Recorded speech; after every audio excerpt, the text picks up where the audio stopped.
স্বাগতম জানাচ্ছি বিদেশি ভ্রমণে। আমাদের গন্তব্য হচ্ছে গাজীপুর থেকে নেত্রকোনা হয়ে সরাসরি বিরিশিরি। তো আমরা আজকে যাচ্ছি বিরিশিরিতে টোটাল 3টা বাইক। তো আজকের ভিডিওতে আমরা বিস্তারিত এই বিষয়টা নিয়ে বলবো কিভাবে আপনি বাইকে বিরিশিরি যেতে পারবেন, কোন রুটটা ধরে গেলে আপনার জন্য সহজ হবে, কম সময়ে যেতে পারবেন।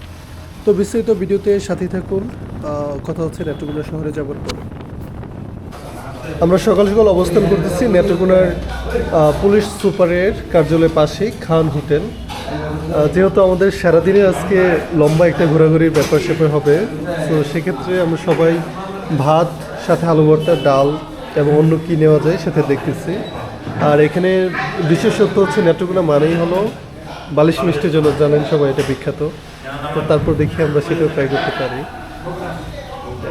তো খাবার দাবার শেষ করি, তারপর ইনশাল্লাহ রাস্তায় আবার কথা হবে, দেখা হবে।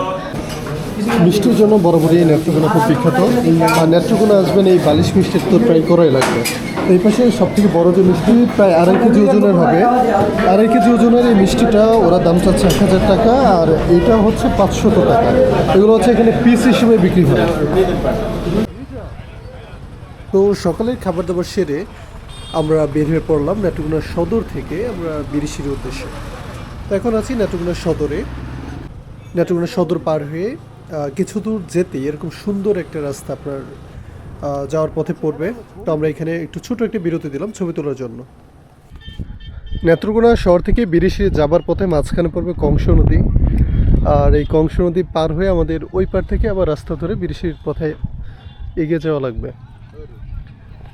ছোট ছোট নদী, ছোট ছোট নৌকাগুলো দিয়ে পার হচ্ছে মানুষ। তো আমরা একটু পার হই।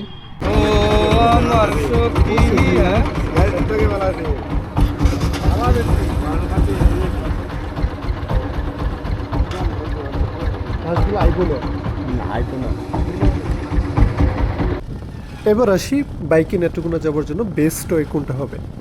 আপনি যদি ঢাকা থেকে বা বাংলাদেশের যে কোনো জায়গা থেকে বিদেশিরে আসতে চান, আপনার জন্য বর্তমান সময় অর্থাৎ 2026 সালের এই সময়টাতে বেস্ট ওয়ে হবে হচ্ছে কিশোরগঞ্জ হয়ে নেত্রকোনা সদর দিয়ে চলে যাওয়া।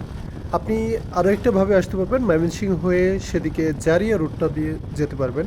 তবে সেদিকে রাস্তা বর্তমানে খুব বেশি ভালো নয়, তাই আমি রেকমেন্ড করব যে ঢাকা থেকে আসেন, গাজীপুর থেকে বা সিলেটের এই পাশ থেকে, নরসিংদী বা যে কোনো প্রান্ত থেকে যদি আসেন, আপনি অবশ্যই কিশোরগঞ্জ হয়ে শহরের ভিতর দিয়ে যে রাস্তাটা নেত্রকোনার দিকে চলে গেছে এটা ট্রাই করতে পারেন। আমরা চলে এসেছি এখন সুমেশ্বরী নদীর পাড়ে। এখন যেহেতু শীতকাল, অর্থাৎ ভিডিওটা আসলে শীতকালে ধারণ করা, তখনকার সময়টাতে সুমেশ্বরী নদীটা বেশ শুকনাই থাকে। আর বর্ষাকালে যখন আপনি আসবেন এইখানে অনেকটা জায়গায় তখন পানির নিচে থাকবে, কিন্তু ব্রিজটা তখনও থাকবে, আপনি ব্রিজে পার হতে পারবেন।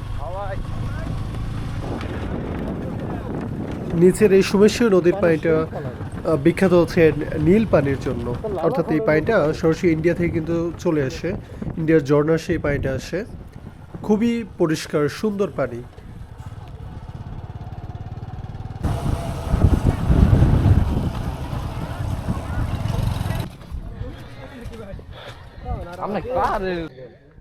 গাজীপুর থেকে রওনা হয়ে শেষ সকালে ঠিক দুপুর 12টার দিকে আমরা বিরিশিরিতে এসে পৌঁছালাম।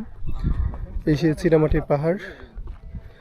আসলে আপনি যদি অন্যান্য বাংলাদেশের যেমন বান্দরবান, রাঙামাটি পাহাড়ের সাথে এটাকে কম্পেয়ার করেন, তাহলে আপনার উচ্চতার দিক থেকে এটাকে কোনোভাবেই মানে পাহাড় বলে মনে হবে না, মনে হবে টিলা।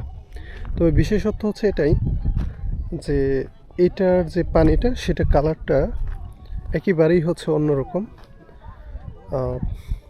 খুব বেশি পরিষ্কার বলা যাবে না, মানে যেহেতু এটা একটা চীনামাটির পাহাড়, তো এটা কালারটা একটু ডিফারেন্ট হয় সাধারণ পাহাড় থেকে, বা পাহাড়ের কালার বা পানির কালার দুইটি আলাদা।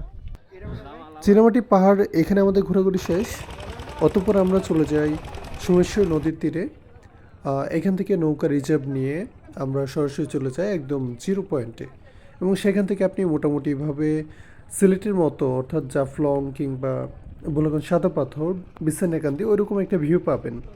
যখন সামনে যাবেন তখন পাহাড়ে ওইরকম একটা শেপ পাবেন। সুমেশ্বরী নদীর ঘাট থেকে একটা নৌকা রিজার্ভ নিলাম 300 টাকা দিয়ে, 8 জন ঘুরবো ইন্ডিয়া বর্ডারে। তো এই হচ্ছে শীতের এই সময়টাতে ইন্ডিয়া বর্ডারের যে অবস্থাটা, এখন প্রায় শুকনো। একদম স্বচ্ছ পানি, ক্রিস্টাল ক্লিয়ার পানি ভেসে আসছে ইন্ডিয়া থেকে। এই নদীটাই হচ্ছে বাংলাদেশের ভিতর দিয়ে সোমেশ্বরী নামে প্রবাহিত হয়েছে। আর যে সামনে দূরে যে পাহাড়গুলো দেখতে পারতেছেন সবই হচ্ছে ইন্ডিয়ার। আসলে আমাদের আফসোস হয় এত কাছ থেকে এসে পাহাড়গুলো দূর থেকে শুধু আমাদের দেখা লাগে।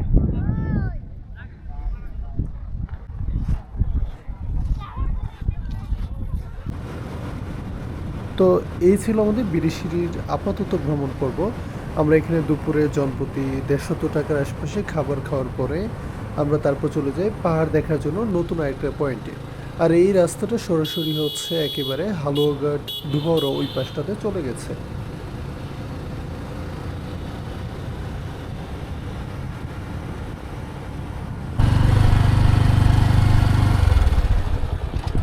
এ কি, আমরা ঘুরতে এসেছিলাম মূলত পাঁচগাঁও কলমাকান্দা সাইডটা, তবে সময়ের অভাবে ওই দিক না ঘুরে বিরিশি থেকে আমরা আমাদের রুটম্যাপটা চেঞ্জ করে এখন দুবড় হয়ে ময়মনসিংহ দিকে যাচ্ছি। তো গুগল ম্যাপ থেকে দেখে একদম রাস্তার পাশে এখানে বাংলাদেশ ইন্ডিয়া বর্ডারের কাছে পাহাড়ের সৌন্দর্য দেখার জন্য আবার চলে আসলাম।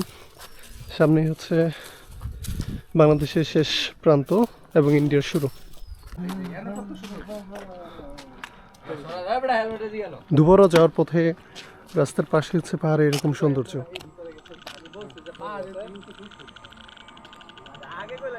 তো এই ছিল আমাদের বিরিশিরি ভ্রমণ পর্ব। আমাদের জনপ্রতি 750 থেকে 800 টাকার মতো খরচ গিয়েছিল এই ট্যুরটাতে।